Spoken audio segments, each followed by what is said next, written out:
Hello and welcome to this installment of the Ask Alan television show, the program that discusses issues in wealth management important to you and your families. My guest is Charlie Ball, President and Chief Executive Officer of the Wayne County Foundation. Charlie, welcome to the show. Thanks, it's great to be here, Alan. Glad to have you. And tonight we're going to talk about the Wayne County Foundation and its role in the community and charitable giving in general. But I always like to start out the show, Charlie, by giving my guests an opportunity to tell us a little bit about themselves and their background. So please share that with the group. Sure, thanks. I, like you, am a Richmond High School graduate, not a Richmond native, but a graduate of Richmond High School. Went to college at Miami University and lived in Indianapolis for about 10 years before coming back to Richmond in 1996, late, to become the CEO of the Wayne County Foundation. Been in the fundraising business virtually all my working career, and have been a certified fundraising executive, which is a credential that's offered by one of the professional organizations that I belong to for some years now. You sound like you have very excellent qualifications for the position. Good, thank you. What I thought we could do on the show today, Charlie, is to talk about the Wayne County Foundation, its mission, its history, and then go a little bit through what the grant making process is, and then also talk about charitable giving and the various techniques. So just to start off, please share with us what is the mission of the foundation, what its history has been, and the role that it plays in our community in Wayne County. Sure. The Wayne County Foundation is what's known as a community foundation. We're one of about 600 community foundations in the country. We've been in this community now for 25 years, founded in 1979. And as we celebrate our 25th anniversary, we've also are pleased that we've accumulated $25 million in total assets. Excellent. Our mission really is to improve the quality of life in Wayne County, and we do that through encouraging charitable giving, through involvement in the community, making grants to worthwhile community organizations, and really through a number of different roles to try and improve the quality of life here in our community. So what types of organizations receive support from the foundation? Well, there's really a wide variety of organizations. Since we are one of the few grant makers, really the only grant maker of our kind in the county, our process for making grants has been open to community organizations of all kinds. We make grants to nonprofit groups throughout the county that are involved in recreation and the arts and health and human services, education, just really a wide variety of things. And we do that through grants to those organizations to help them accomplish things. We provide scholarships for graduates of the Wayne County high schools who are going on to college here and across the country. So really there's a long list of ways that we get involved with the community groups. So it sounds like a very broad base of support throughout the community and not really limited to any specific type of organization. That's absolutely right. We're open to requests from any nonprofit charitable organization in our county. And along those lines, it's clear one of the main focuses of the foundation is the grants that you make to the nonprofits in the community. What is the process that they go through to apply for a grant, and then how does the foundation review and decide who actually should receive a grant? Well, in general, we have a few different kinds of grants that we offer during the year, but in general, we will make available in the local press deadlines for grant applications. Organizations come and submit what's a pretty simple, people are sometimes intimidated by the idea of putting together a grant application, but we try and make that as simple as possible. People submit a written request. All of our requests are in writing. They're reviewed by committees of our board of directors and also those committees involve some other community volunteers, and recommendations are made to the board, and they're finally approved by our full board of directors. And in a typical year, how many grants applications will the foundation receive and review? Well, including scholarships and grants, we may review 300 or 400 applications. The actual number of applications that are received from organizations that go through that review process is substantially less than that. We might make 50, 60 grants during the course of a year, maybe a few more, maybe a few less from year to year. So it sounds like it's a real winnowing down process where you receive hundreds of grant requests and sort of funnel them through the process of reviewing them, and so at the end there's percentage-wise a relatively small percentage that actually receive a grant. Is that fair Well, to say? actually, those numbers include lots of different kinds of grants, and the percentage of the applications that come to us that actually get funded is pretty high. A large majority of the organizations that come, they may not get funded at the full level that they request, but the percentage of applications that come through that ordinary grant cycle process, the percentage that gets funded really is pretty high. Good. Well, it sounds like we have a very thorough process for selecting and reviewing the grant recipients, and in most cases they will receive something, if not the full amount that Right. they've requested. Yeah, and we have needs that go unmet. We can there's always more that we can do. We're limited in size. People don't come to us and apply for $250,000 grants because that kind of money is just not available. But certainly the needs in the community far outweigh what we're able to do in our limited way. Now, you mentioned earlier that the endowment now has grown to $25 million approximately, which is a wonderful achievement given the beginnings of the organization just having been 25 years ago. How do you decide how much of that endowment is available to spend and award for grants? Well, we use a policy that is pretty well developed by permanently endowed organizations across the country. And that policy in general says that we'll spend about 5% of the principal amount of an endowed fund in a given year. And we think that 5%, the statistics show that we ought to be able to sustain that level pretty consistently over the years, and also have an opportunity for the fund to have some growth, at least to keep up with inflation. Yes. We hope have a little real growth as well, but there's a lot of sometimes we get a little criticism when the market is charging along that 5% seems like a small amount, but over the long haul, for us to sustain that level is even in down times really provides very generous support to the community. And kind of along those lines, approximately how much did you award in grants in the past year?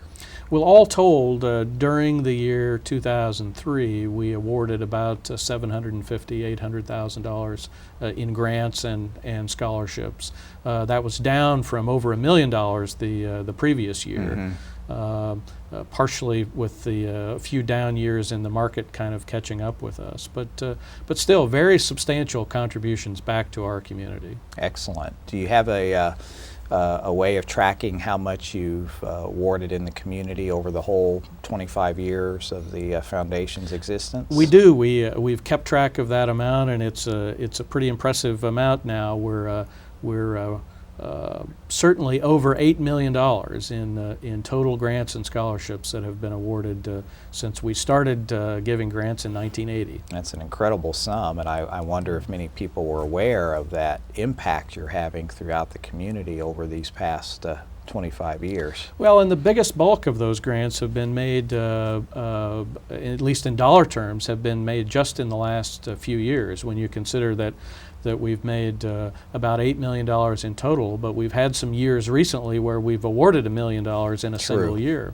So if you follow those trend lines, it's only going to get more significant as time goes along.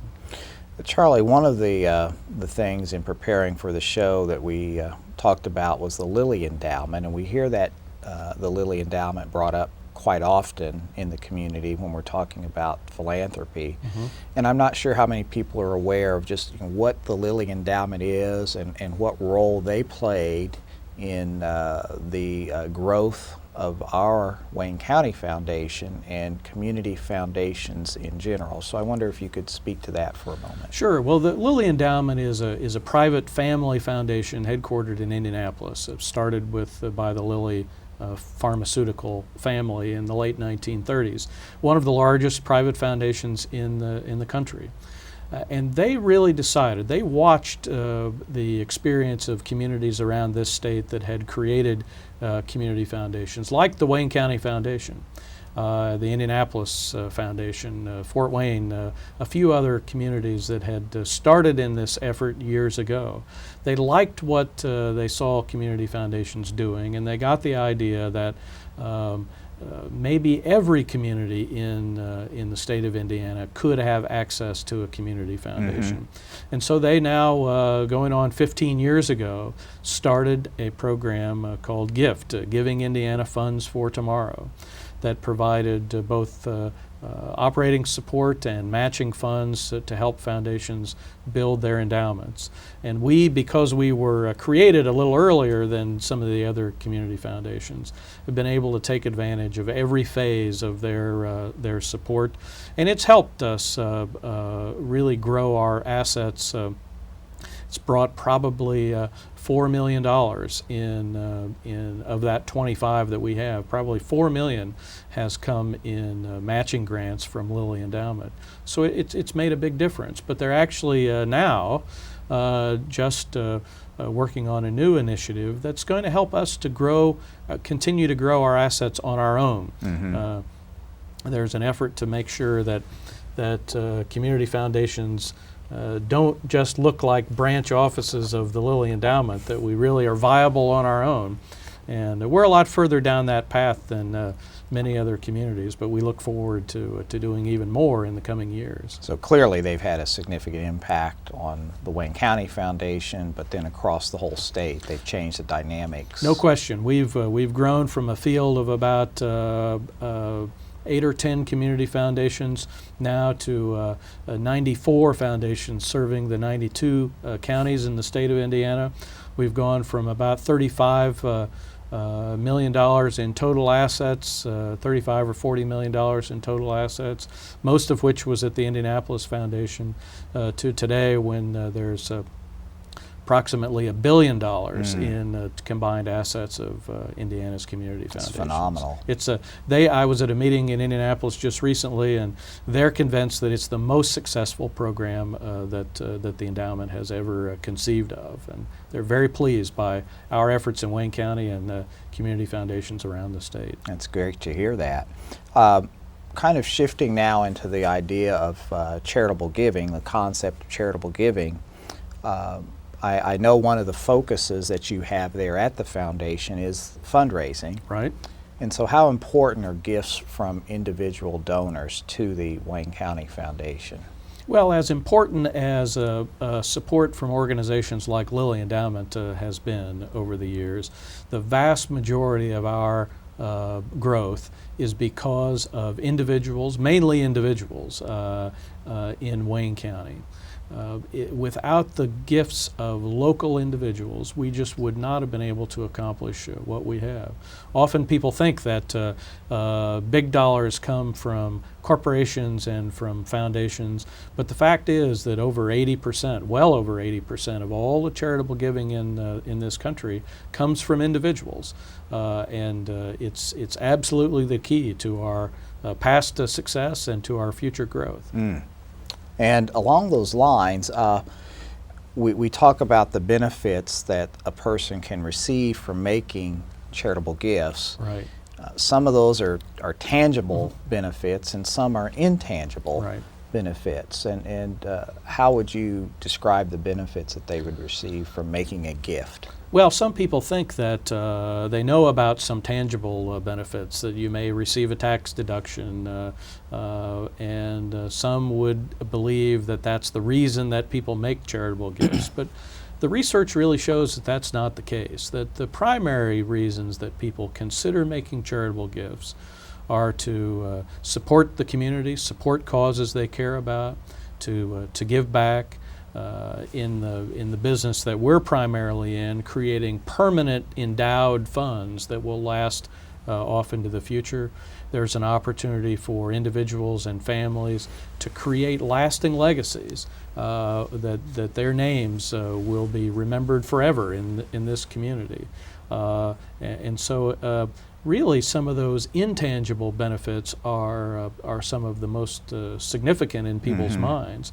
But there are very tangible benefits. There are tax benefits that people can have, both with current income tax deductions, with estate tax deductions, and so there really can be a win-win situation. In fact, there are even certain arrangements, which we may get into a little bit, that offer an income back to people during their lifetime. So there are many attractive benefits to charitable giving. And that's a nice segue into using the rest of the time of our show to talk about the various giving techniques that an individual can use to make a gift to support their favorite charity. And of course, one of the simplest ways is the outright gift. Absolutely. Green is our favorite color, Yes. and cash gifts or gifts of various kinds of property, real estate, appreciated securities are often some of the very best gifts to be able to make. It offers a great tax deduction and allows people to avoid a capital gain. So that's one of the simplest things for people to understand, is an outright gift of cash or some property. Write a check or Right. give you the stock certificates. Right. Great. Another type of gift that I hear about is life insurance. And how could someone use life insurance to make a gift? There are really a couple of ways that people can use life insurance. We find that a number of people have paid-up policies that they took out years ago, and they have a substantial cash value to them. Sometimes they're not huge policies, $5,000 or $10,000. Sometimes they're much larger than that. But they're a situation in their life now that they don't need that insurance any longer. But that is clearly an asset that they're holding. So that can be an ideal gift, to actually transfer a ownership of a paid-up policy to the foundation. There are also situations where people can have the foundation take out an insurance policy in their name. We're actually the owner of a new policy that is created, and donors can make charitable gifts to the foundation to pay the premium over the years for that kind of policy. And that's another way that some donors have taken advantage of life insurance. So it's yet another option that they can utilize to support their charity of choice. One of the other giving techniques that has become quite popular is the Charitable Remainder Trust. And discuss how those work and what types of assets can be used to fund them. Well, the Charitable Remainder Trust is one of those things we mentioned before, one of those ways that you can give a gift to charity but also retain an income stream for your life, or for a life of a person and their spouse, or even in case of a Charitable Remainder Trust, maybe children as well. And these are simply arrangements where people make a transfer to a trust. The trust pays an income to whoever they specify for their lifetimes or a period of years, and there's an actuarial calculation that's done to figure the present value of that gift to charity, so they don't take a tax deduction for the full amount of the gift, But they do get a current deduction on a gift that ultimately won't go to charity for some years until their death or the beneficiary of the trust death. And so what types of assets would be good assets to fund these sorts of trust with? Well, again, you can use cash. Often highly appreciated assets like stocks, bonds, are ideal things to be used. We've created a charitable remainder trust with real estate as well. That's a little trickier, but real estate can be a very good option. We can use closely held stock. There are some very interesting techniques in transferring a closely held business from one generation to the next that can employ the charitable remainder trust. So really, about any marketable asset can be used to fund one of these trusts. So it's an excellent way for someone to take an asset that may be producing little or no income and turn it into an asset that will produce a higher income stream for them, receive a tax deduction, and benefit a charity. Right. It's absolutely a win-win situation. It's a way if someone's facing estate tax. It's a way also to get that asset out of their estate, but still have the ability to benefit from it, and maybe even have their children or even grandchildren benefit from it. And I know another form of giving that has become increasingly popular is the charitable gift annuity. Right. And I believe the foundation does offer charitable gift annuities. We do. And how do those work? Well, they're very similar to the Charitable Remainder Trust, although they're a good bit simpler. Where the trust is a separate legal instrument, requires a little bit of legal work and an annual tax return. The charitable gift annuity is a simple agreement between the donor and the foundation, and it allows someone to create one of these life income gifts where they can keep an income for their life and a maximum of 2 lives in the case of a gift annuity. But it can be done with much less money than a charitable remainder trust. Just a few $1,000s can be used for a gift annuity, where it may take several $1,000s, maybe as much as $100,000 or more, for a charitable remainder trust to make sense. So it's much simpler. The income is, we don't quite use the word guaranteed, but it is a very regular, steady income. We pledge all of the foundation's assets to make those payments to individuals. So it's a very safe, understandable, easy way for people to get involved with charitable giving.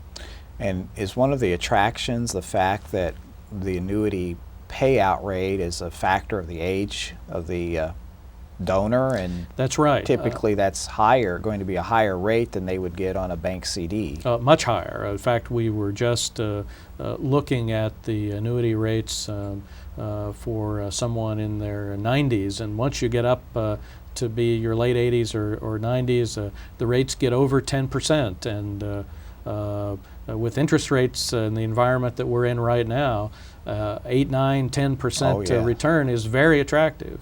And often the effective rate is even higher than the face value, because some of that income, depending on what you use to fund the annuity, some of that income comes back to the donor tax exempt, which is very attractive as well.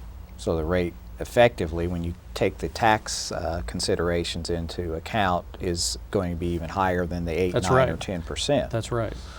And I'm sure now as their population ages and they're looking for secure ways to have a nice cash flow, and they're somewhat disappointed by interest rates at their banks and through other sorts of fixed income vehicles, the annuities have become even more attractive. Right. They're ideal for those folks who maybe have charitable giving already in their estate plans, who have assets that they know they're going to continue to want to take income, but they're confident that they're not going to need the principal of that gift. So it gives them the opportunity to really significantly significantly increase their income to go ahead and get a tax deduction today, rather than waiting for a tax deduction from their estate. From an estate tax that may or may not be there, depending on what the regulations yes, are. and what year they die. Right. Charlie, we've got a few minutes left, and I know one of the things that has really grown in attraction to donors are what are known as donor-advised funds. Mm-hmm. And I understand you offer those at the foundation. And what is a donor-advised fund, and what's their appeal? Well, the donor advised fund is really it's a device that was created by a community foundation. We've been in this business longer than any other kind of organization, but it, in very simple terms, allows someone to transfer assets to the foundation, to take a tax deduction immediately, but to reserve the right to recommend to the foundation how that money is used later on. It gives really all the benefits of having your own private foundation, but with very small amounts of money.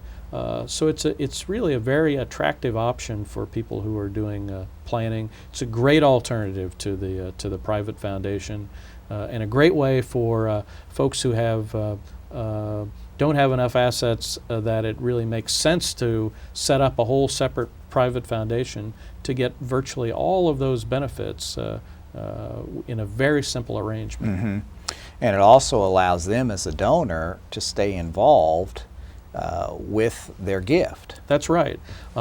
We find the statistics are showing us, the survey results are showing us that especially younger baby boomer type donors really want to have that involvement with deciding how the assets are used, what specific organizations get grants. They want to see how effectively those funds are being used. And make those kinds of decisions, and we're the ideal vehicle to offer those kinds of benefits. Do you have any minimum amount that must be given to establish the donor advised fund? Well, if someone wants to create a permanent fund where we just use the income for distribution, the minimum is $5,000. But we also have over the years worked with a number of donors who use these donor advised funds as non-permanent funds, where they essentially pass assets through. It comes to the end of the year, they would like to take a tax deduction. They transfer certain assets to the foundation, and then take some time later after the end of that tax year to decide how those funds are distributed. Or if they want to use appreciated securities, for example, but it'd be very difficult to parcel out little amounts of stock to various charities. They can contribute the whole block of several shares to us. We'll convert that to cash and then distribute the assets out to the charities that they recommend to us. Excellent. Well, Charlie, I think we've had a very informative discussion, and you shared a lot of valuable information. I hope our viewers will keep those sort of things in mind as they're thinking about ways to support the charities of their choice. And of course, if they're interested in supporting the Wayne County Foundation or talking at length with you about some of the techniques we've discussed, they can always give you a call at the foundation. Absolutely. And your phone number there? Our phone number is 765-962-1638. Great. Well, thanks for coming on the show, and thank you all for watching. Please join me again next month for another installment of the Ask Alan television show.